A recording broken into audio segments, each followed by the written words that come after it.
The instructor allowed energy weapons only. The human girl chose a steel blade. Instead, the blade hit the floor before anyone spoke.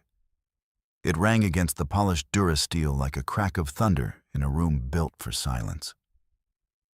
Every alien head turned. The sound did not belong here, not in Combat Hall 7 of the Interstellar Defense Academy, not during the first live assessment of the semester.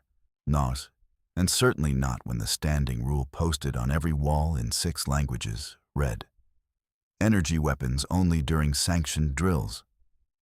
Cadet Lena Cord did not look at the rule.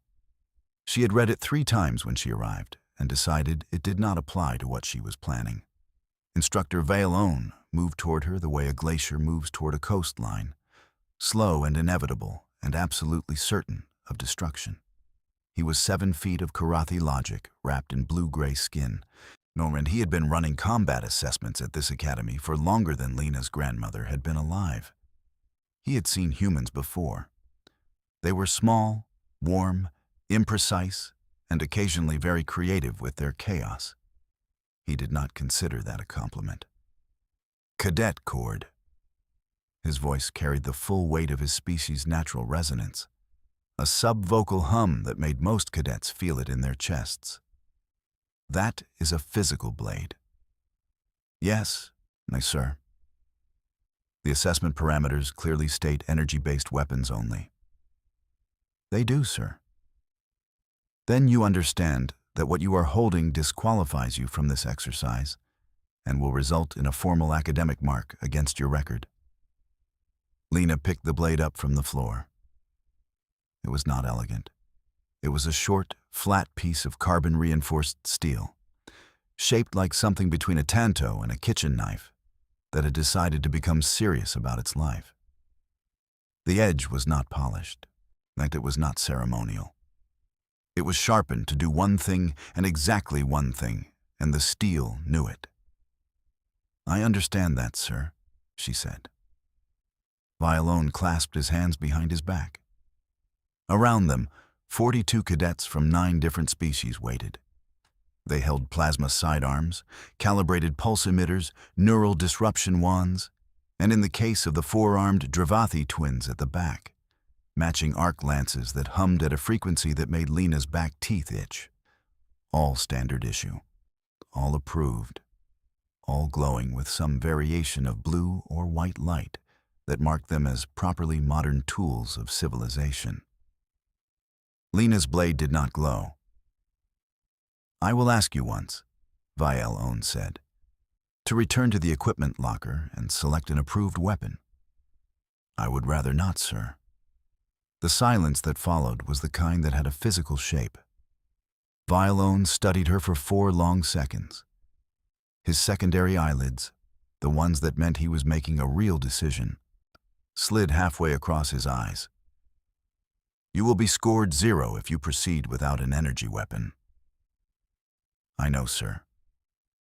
"You will face the proving course with a weapon that has no range capacity, no stun setting, no electronic countermeasure bypass, and no legal standing under Academy combat regulations." "Yes, sir." "The proving course," he said slowly, "has 14 stations. The first 3 use active shielding, shields that are designed to absorb and reflect energy-based attacks. Physical projectiles are prohibited in this facility, but your blade—" He paused, and something in his expression shifted a fraction of a degree. "Is not a projectile." Lena said nothing. Violone turned to the room. "The cadet will proceed with her non-compliant weapon. Mark it in your assessments. Watch carefully. You may learn something about either courage or stupidity. I have not yet determined which." He stepped aside. The course opened. The first station lit up 30 meters ahead, a shielded drone that hovered at chest height and immediately fired a training pulse at the nearest moving target. That nearest moving target was Lena. She moved left. The pulse grazed her shoulder and sent a mild shock through her left arm. The Academy standard pain sim rating, moderate. enough to remind you that in a real fight, that would have taken your arm's function for 6 seconds. She did not stop moving. Around her, the other cadets spread across their own assigned lanes. Plasma bolts cracked. Arc lances sang. The room smelled of ozone and hot metal, and the burnt sugar scent that Dravathi weapons always left behind. The shielded drones at the first 3 stations deflected everything that came at them on energy setting, absorbed it, recycled it, and fired it back at reduced intensity. Standard training behavior, designed to teach cadets that defense is not passive. The drones did not know what to do with Lena. She reached the first drone in 8 seconds. In those 8 seconds, she took one more graze hit to her right thigh and did not slow down. When she arrived, she was inside the drone's minimum tracking radius, which was a dead zone that its designers had never fully addressed because no one was supposed to be that close that fast when the drone was actively firing. She cut the sensor cluster off the bottom of it with one flat stroke. The drone spun, confused, fired in the wrong direction, and tagged 2 cadets from the Veth Collective who were still 15 meters back. They went down cursing in harmonic Vethian. Lena was already at Station 2. Vile Own, watching from the elevated observation rail, did not move. His secondary eyelids opened fully. Station 2 was harder. 2 drones, coordinated, and a motion-reactive floor grid that tracked heat signatures and sent mild electrical pulses upward. Every cadet with boots rated below Class 4 insulation was going to feel it. Lena's boots were standard human issue, which meant she felt it immediately. A buzzing that climbed from her soles to her knees and made her legs want to disagree with her. She kept moving anyway, because that was the one thing about human beings that Vile Own had cataloged in 31 years at this academy, and never fully explained to his own satisfaction. They moved through discomfort like it was weather. Like pain was just a condition of the atmosphere, and they had decided a long time ago to simply exist inside it and get on with whatever they were doing. She took down Drone 1 with a strike to its propulsion joint. It dropped. Drone 2 tracked her and fired. She used Drone 1's falling body as a shield. The pulse hit scrap metal and scattered. Drone 2 chased her to the edge of the grid. She let it.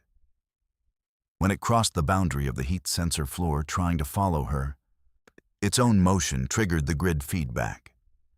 The Academy designers had never accounted for a drone pursuing a target off its designated zone. The grid tagged the drone as an unauthorized heat source and fired upward into its undercarriage. Drone 2 dropped. 38 cadets from 9 species watched a human girl walk through a cloud of sparking drone parts and move towards Station 3 without looking back. Cadet Pri, a Selthari 3rd year who had been favored to top the assessment, lowered his pulse emitter slightly. "What," he said to no one in particular, "is she doing?" Vile Own watched Lena reach the 3rd station. He had asked himself that question 14 seconds ago, and he already knew the answer was going to be deeply inconvenient. Lena had known about the shield mechanics before she ever touched the blade. She had spent 3 weeks in the Academy's open access technical library before the semester's first assessment was even announced. Not because she was anxious, not because she needed to study harder than everyone else, but because she was the kind of person who looked at a problem from the back first. Front-loading was for the people who expected the front to hold. The shields on the first 3 stations of the proving course were designed around a single assumption: weapons fire in a straight line from a distance. That assumption was not wrong. It was just incomplete. The 3rd station was the one that had eliminated the most cadets in the last 4 semesters, according to the public assessment records she had cross-referenced. It was a shielded turret, fixed position, 270-degree firing arc. with a secondary proximity alert that triggered a burst pattern if any cadet got within 5 meters. The shield on the turret was rated to absorb up to a Class 6 energy discharge, which covered everything in the approved weapon inventory with room left over. The proximity alert fired at anything with a body temperature over 30 degrees Celsius. Lena was 37 degrees. She triggered it at 5 meters, and the burst pattern lit up her entire approach corridor with training pulses. 4 of them hit her. 1 across the back, 1 on her left forearm, 2 on her legs. The pain sim rating on burst pattern hits was set to high, and she felt all 4 of them like being stung by something that had a personal grudge. She did not stop. 3 meters. The turret was tracking her and recalibrating and trying to figure out why its threat assessment was not resolving. Because every calculation it ran told it that a target this close with no energy weapon should not exist as a viable combat scenario. Its processing stalled for 0.8 seconds. She used the 0.8 seconds. The maintenance panel on the back of a fixed turret was never shielded. There was no reason to shield it. No one in a real combat situation approached a turret from the front at a dead run with a knife. It simply did not happen. She pried the panel with the flat spine of the blade, found the cooling conduit junction, and bent it at a 40-degree angle with the heel of her hand. The turret's power regulation spiked. Its own system overheated the shield emitter. The shield dropped. The turret fired 1 more burst and then shut itself down in protective mode. Lena straightened up. Her back was going to feel those 4 hits for the rest of the day. Her left forearm had a pain sim welt across it that the medtechs would scan and log and declare non-critical. She breathed out slow through her nose and turned to face the rest of the course. 11 stations left. 0 energy weapons. From the observation rail, Vial Own had not moved. He was holding a data slate that he had stopped writing on 6 minutes ago. Around him, 2 other instructors had quietly joined him without being summoned. One of them, a Halvari weapons specialist named Korath, who had trained 3 academy champions in the past decade, was watching Lena with the focused stillness of someone seeing a problem restate itself as a solution. She read the maintenance schematics, Korath said. She read the maintenance schematics, Vialone confirmed. That is not in the cadet preparation materials. No, it is not. Korath was quiet for a moment. The blade is not the point. No, Vialone said. It is not. Down on the course floor, Lena had reached Station 4.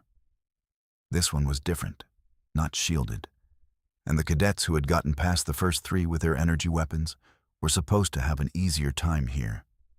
Station 4 was a speed test, 2 moving targets on rail tracks, both requiring tagged hits within 4 seconds of appearance. Every other cadet shot at them. Lena watched the rail pattern for 6 seconds and then stepped to the right, to the exact position where both target paths crossed at the same point in their loop cycle, and waited. They came to her. She tagged both with flat-handed strikes as they passed. The sensor pads on each target registered physical contact as a valid hit. The rulebook said energy weapons only for the first 3 stations.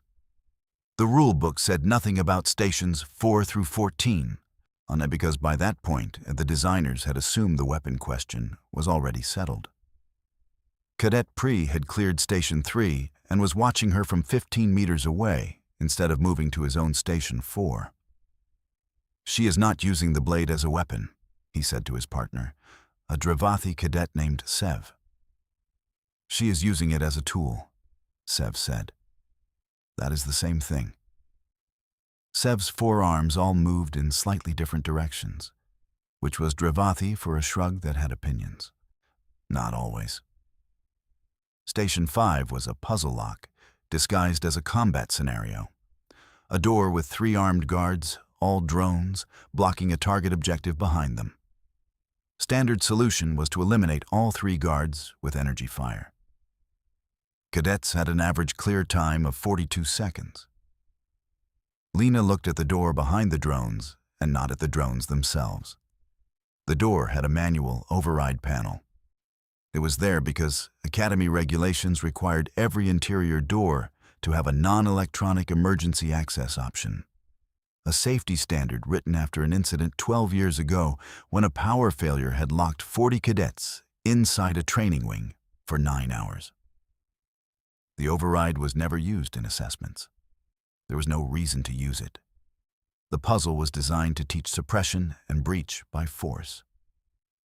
She reached around the leftmost drone, which tracked her and fired. And she took the hit full in the shoulder and used the momentum of flinching away to turn the override handle she had already grabbed. The door opened. She stepped through. The objective beacon inside lit up as claimed. The 3 drones stood in a row facing the other direction, still covering a door that no longer needed covering. From the observation rail, the second extra instructor who had appeared, a human woman named Captain. Dara Foss, who ran the advanced strategy program and very rarely came down to watch first semester assessments, started writing something in a notebook, an actual paper notebook. Old habit. She had a lot of them. Vi alone noticed her writing. You knew she would do this. I knew someone like her would do this eventually, Foss said without looking up. I have been waiting 3 years. You know this cadet. I know her file. She applied to advanced strategy 3 times. I kept telling her she was not ready. Foss paused. I think I owe her an apology. Vi alone looked back at the course floor. She has 6 stations remaining. Yes, Foss said. She does. Lena had already moved to Station 6, and the blade in her hand had not drawn a single drop of anything, and the course was beginning to understand that it had been designed for a different kind of problem than the one currently walking through it. Station 6 was where it got complicated. Not for Lena. For the course. The station was designed as a live interaction drill, a simulated hostage scenario where one cadet had to negotiate or suppress a threat drone while a second cadet secured the objective. The problem was that it was built for pairs. Every cadet had a pre-assigned partner from the roster, and the pairs were staggered through the course at timed intervals to prevent collisions. Lena's partner was Cadet Ray Hollis, on a second year from New Mexico, who had a genuine gift for plasma marksmanship and absolutely no idea what Lena was planning to do at any given moment. He had been following her progress from his own lane with an expression that his face had never worn before and did not quite know how to carry. He caught up to her at 6. You are absolutely insane, he said by way of greeting. I have heard that before, she said.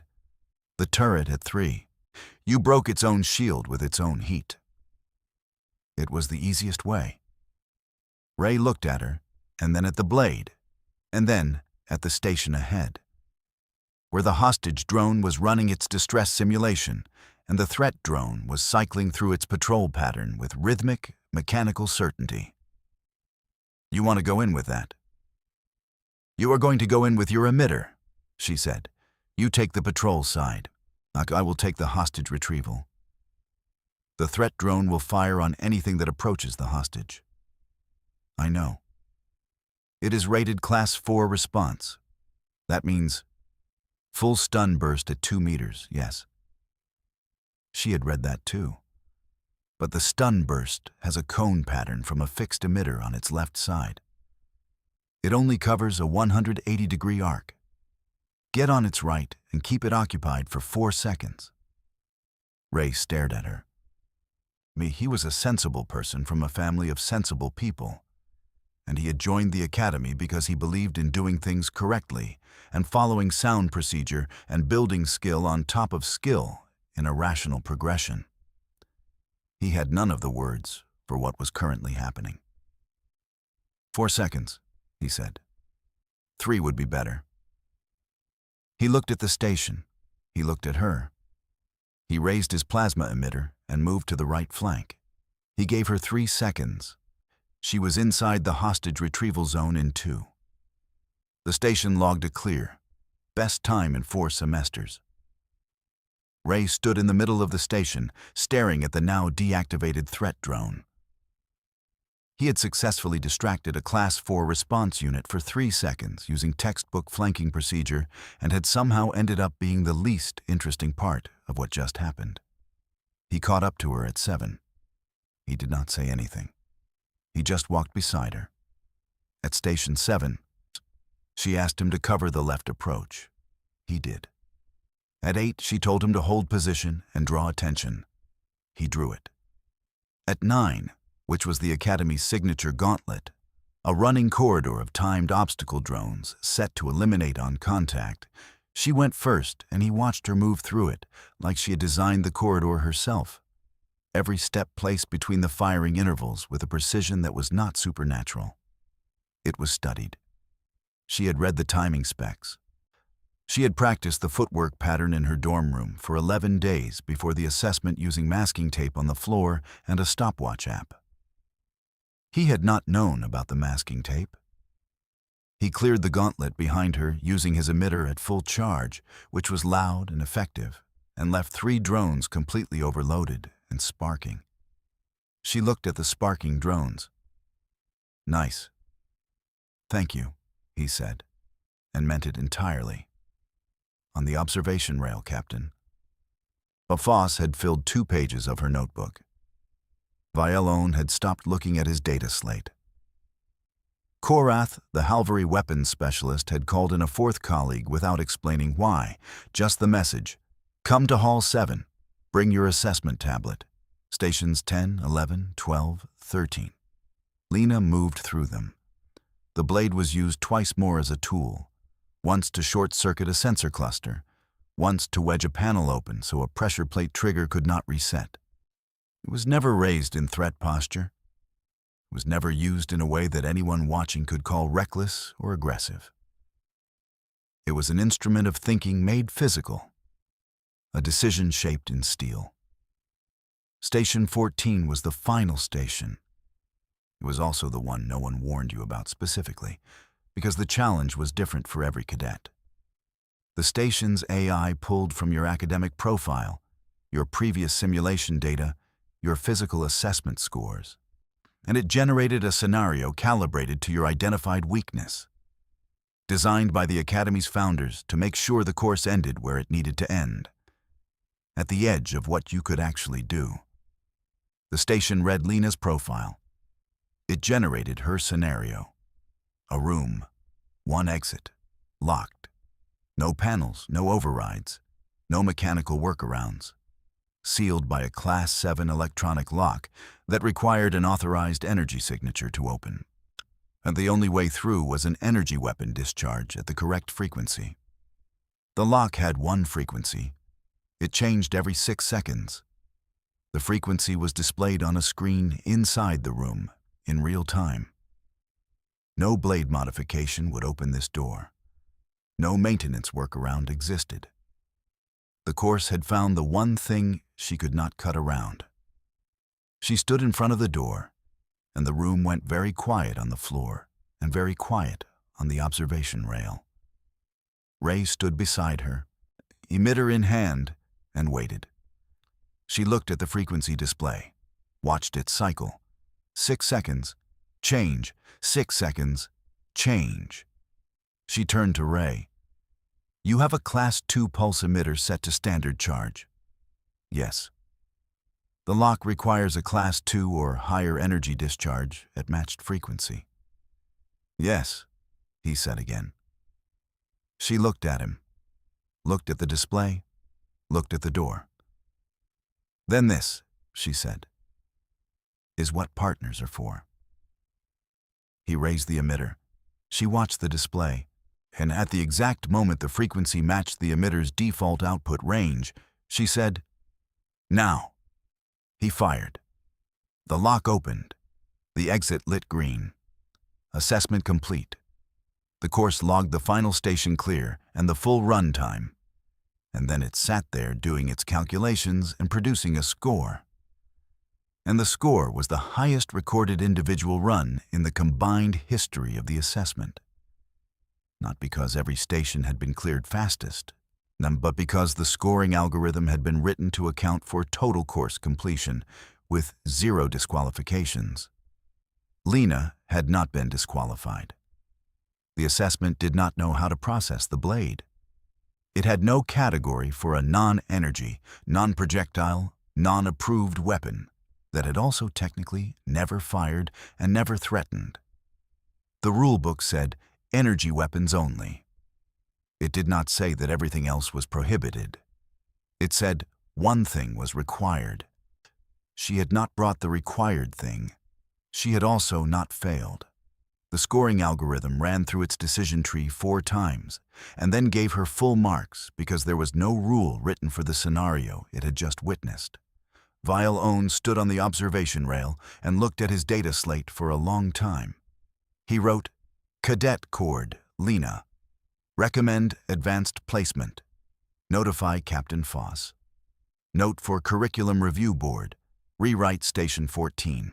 And then he looked down at the floor where Lena was sliding the blade back into the carrier at her hip, talking to Ray, who was laughing at something she'd said with the unguarded laugh of someone who had just been surprised by the world.